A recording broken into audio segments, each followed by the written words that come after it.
Salut les amis, on se retrouve pour ce tuto où l'on va placer une image sur un objet 3D déjà texturé, et en l'occurrence le baril.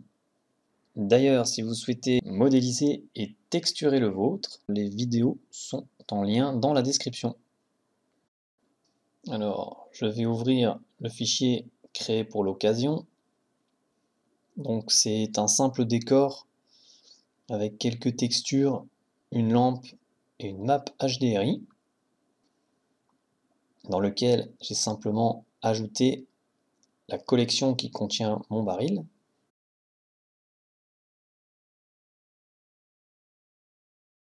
Pour ajouter un objet, ça se passe ici. On voit que la collection se retrouve ici. OK. La première chose que l'on peut faire, c'est appliquer sur le baril et les bouchons les ombrages lissés. Ce qui va permettre par la suite de réduire le nombre de subdivisions du modificateur subdivision de surface.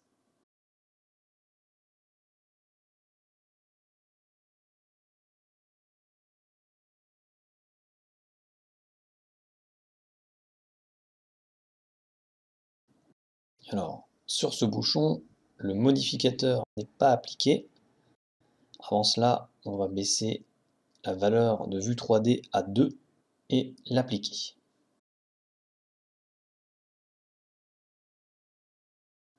Sur l'autre, c'est OK. Et le baril reste encore à l'appliquer.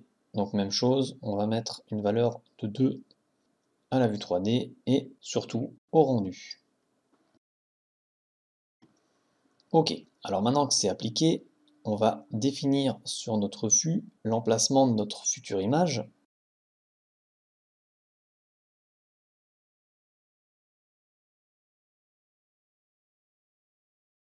Pour cela, on va passer en mode Edit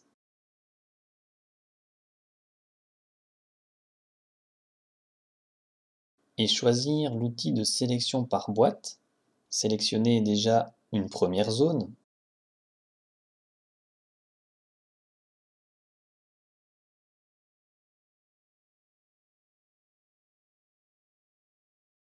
Et avec la sélection par face, en maintenant la touche Shift, on va étendre notre sélection jusqu'à avoir une zone qui se rapproche le plus des dimensions qu'aura votre image.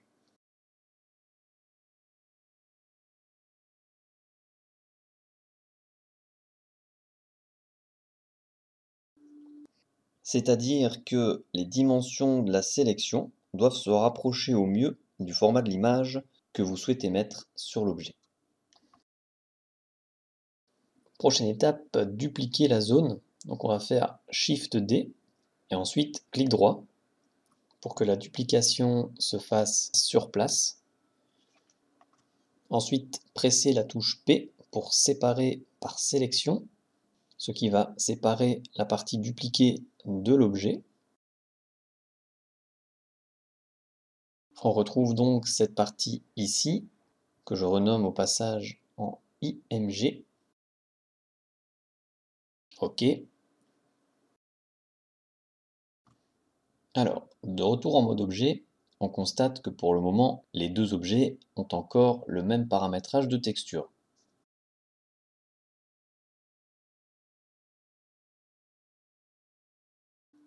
Si en tout cas j'arrive à vous le montrer.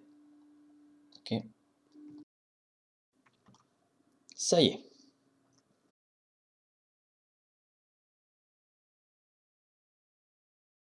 Il faut supprimer la texture de la surface. Donc, pour cela, on va se rendre ici, où l'on va cliquer sur le moins avant d'ajouter une nouvelle texture.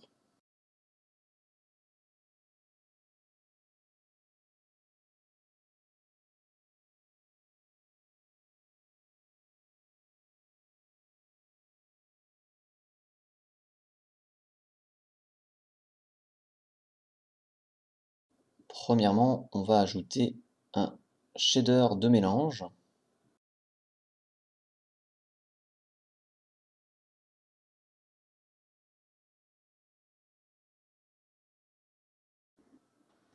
Un BSDF transparence.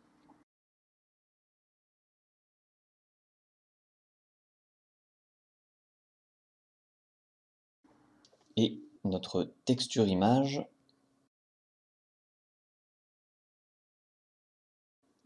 On peut d'ailleurs maintenant aller rechercher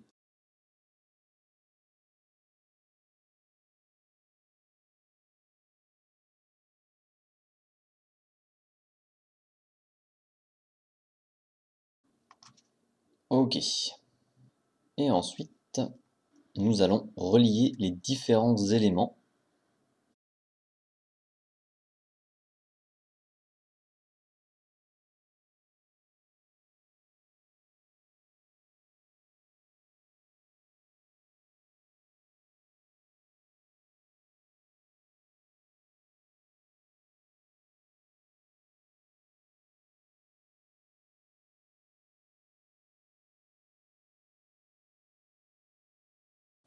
Juste permuter les deux points ici. Une fois que c'est fait, nous allons passer en mode Edit. Sélectionner toutes les faces à l'aide de la touche A. Et presser la touche U pour passer au dépliage UV. Afin d'affiner ce dépliage, on va passer à l'éditeur UV. Il se trouve ici.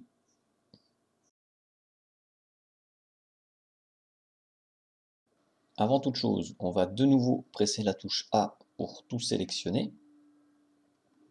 Et puis, comme vous pouvez le constater, il va falloir effectuer une rotation pour redresser l'image. Pour cela, on va presser la touche R et redresser l'image approximativement pour le moment, puisqu'en dépliant le menu ici en bas à gauche, on va pouvoir entrer une valeur exacte, soit 90 degrés. À l'aide de la touche G, on peut déplacer la zone, mais celle-ci est un peu juste. On va donc élargir la zone en pressant la touche S suivie de la touche X, comme ceci. Et ensuite, avec S et Y, ajuster la hauteur. Encore un petit déplacement avec G. Ouais, on peut prendre un petit peu plus.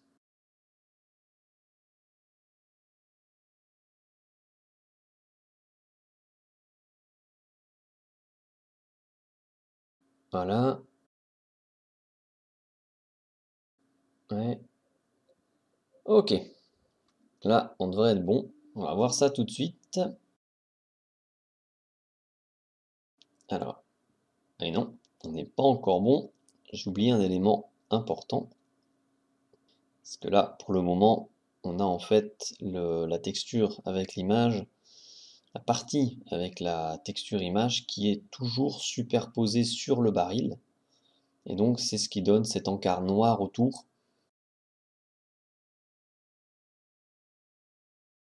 On va remédier à ça tout de suite. Il manque tout simplement un modificateur qui est le modificateur déplacement.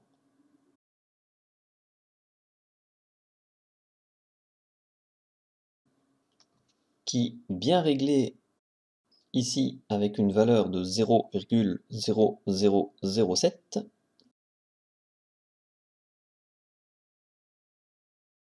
va superposer sur le baril l'image avec juste ce qu'il faut pour qu'on y voit que du feu.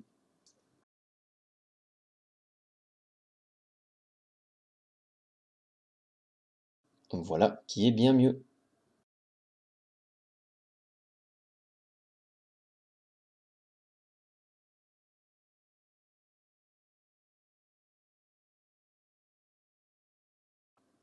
Le grand avantage de cette technique, c'est que l'on peut placer l'image où l'on veut sur l'objet avec une simple rotation.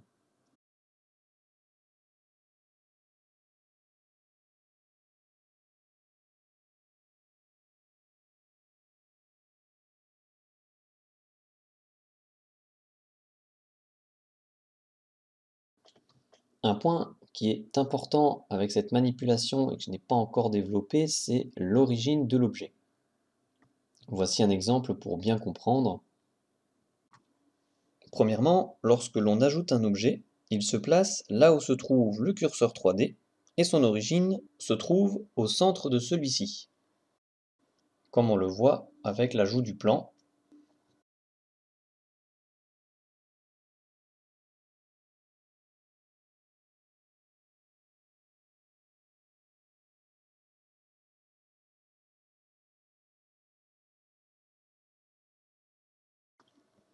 L'origine se trouve donc bien au centre du cylindre.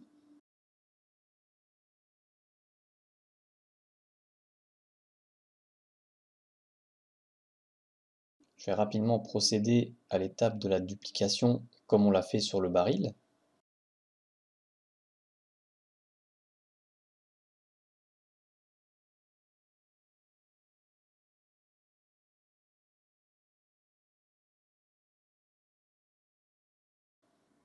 Donc voilà.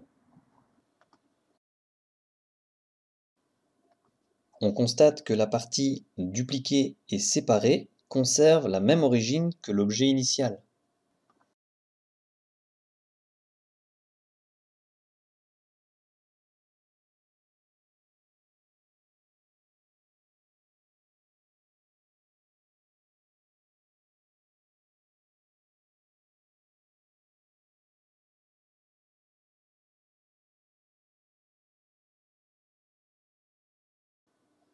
On le voit clairement ici, les origines sont bien au même endroit. Et donc, l'avantage du modificateur déplacement permet de décaler l'image, en tout cas la partie dupliquée du cylindre, tout en maintenant l'origine au même endroit. Ce qui permet d'effectuer une rotation tout en gardant le même espacement entre les deux parties. Il est bien sûr possible de modifier l'origine d'un objet, comme ici en mode objet, via le menu Objet définir origine.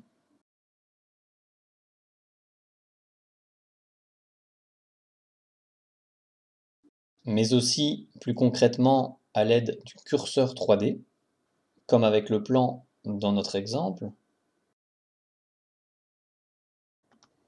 en sélectionnant ce vertex au hasard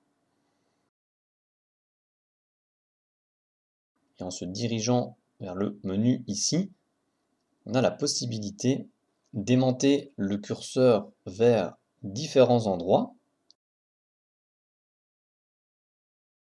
pour ensuite, en mode objet, venir par exemple déplacer l'origine du plan vers le curseur 3D, qui est pile sur le vertex que l'on a choisi précédemment, comme ceci. Si à présent j'effectue une rotation, elle va se faire en tenant compte de cet axe de rotation défini par l'origine. Si l'on veut replacer l'origine au centre d'un objet, il faut tout simplement procéder de la façon suivante.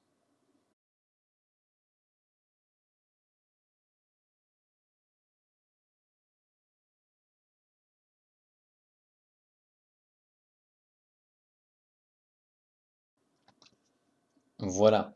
Alors de retour au projet, on va passer en revue un peu les quelques paramètres que j'ai avant de passer au rendu.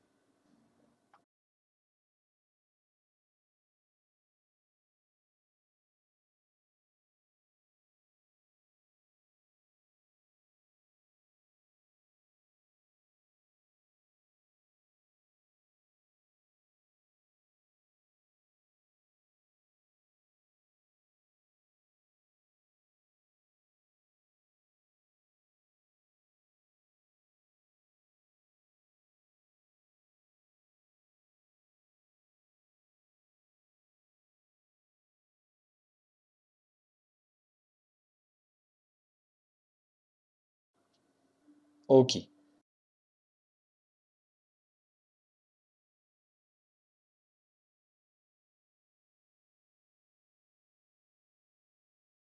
On a déjà un résultat satisfaisant, mais personnellement, je pense qu'on peut faire un peu mieux au niveau du réalisme en ce qui concerne l'image sur le baril. Et pour cela, je vous propose d'apporter une modification au matériau au niveau de la transmission.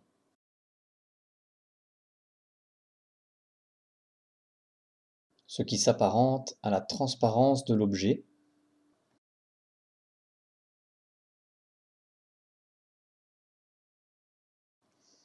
Et appliquer une valeur de 0,5. OK.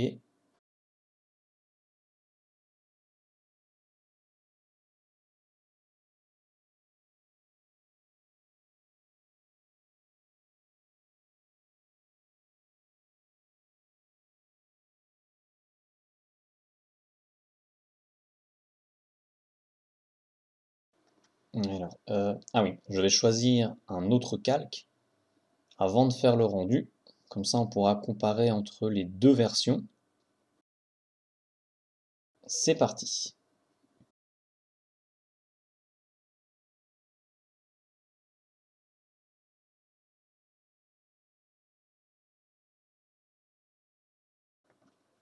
Et voilà. Donc, en passant d'un calque à l'autre, on voit la différence entre les deux rendus. À vous de voir ce qui vous plaît le mieux en fonction de votre projet.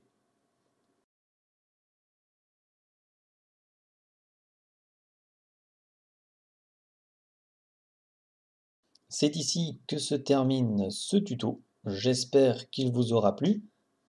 Si c'est le cas, n'hésitez pas à me le signaler. Et pour ne rien manquer des prochains tutos, pourquoi ne pas vous abonner? D'avance merci et à bientôt sur Tutoctopus.